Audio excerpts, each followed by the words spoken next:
अब मैं आपसे कभी पूछूं कि दुनिया में सभी धर्म संस्कृतियां दावा करती हैं कि हमारे पास बिल्कुल अलग विचार है, हमने बड़ा अच्छा विचार दिया है। अगर हम आपसे पूछें कि हमारी संस्कृति में ऐसा क्या है जो दूसरे में नहीं है, बहुत से लोग कहेंगे साहब उसमें बड़ा सदाचरण की बात कही गई, नैतिकता की बात कही गई। तो लोग कहेंगे ठीक है भाई, दूसरी जगह भी कही गई, शायद कोई फॉलो करता है या नहीं करता।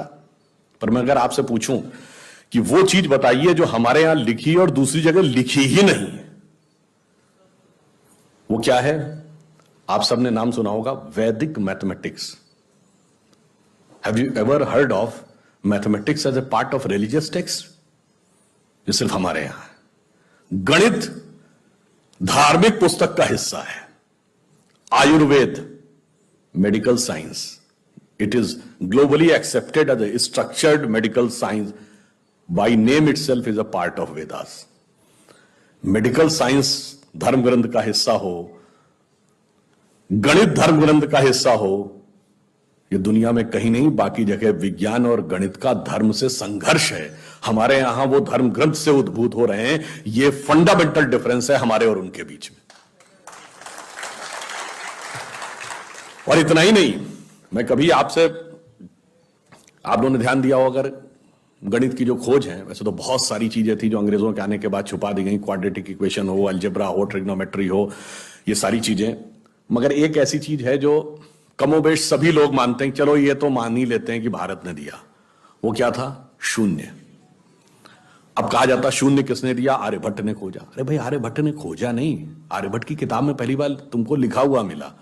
अगर आर्यभट्ट ने शून्य खोजा तो बौद्ध मत में शून्यवाद का सिद्धांत कहां से आया? वो तो आर्यभट्ट से पहले के थे। और ये बताइए, कौरवों की 18 अक्षौणी सेना से लेके भगवान राम की जन्म कुंडली बन रही थी, वो बगैर शून्य के बन रही थी। वास्तविकता यह है कि शून्य वेदों से निकला, और वो इस बात को स्वीकार करने को तैयार नहीं होते थे कि धर्म ग्रंथ से निकलता है। इसलिए उनको छटपटाहट थी, इसलिए वो कहने का प्रयास करते हैं किसी और ने निकाला था। और समस्या क्या है? हमारे यहां तो भगवान राम की जो कुंडली निकली है, वो जब नासा के प्लैनेटोरियम सॉफ्टवेयर में डाली गई तो 7114 समथिंग बीसी की डेट निकल आई। अब बताइए, वैसे तो मैं नहीं मानता कि वो डेट सही है, उसके अंदर नक्षत्रों का कैलकुलेशन किया जाए तो बहुत पीछे आएगा, परंतु बताइए, उन लोगों ने हमको समझा दिया कि हम अवैज्ञानिक हैं और हम अंधविश्वासी हैं, जिनमें किसी एक के यहां लिखा है कि धरती चपटी है और एक के में लिखा धरती के चारों तरफ सूरज घूमता है।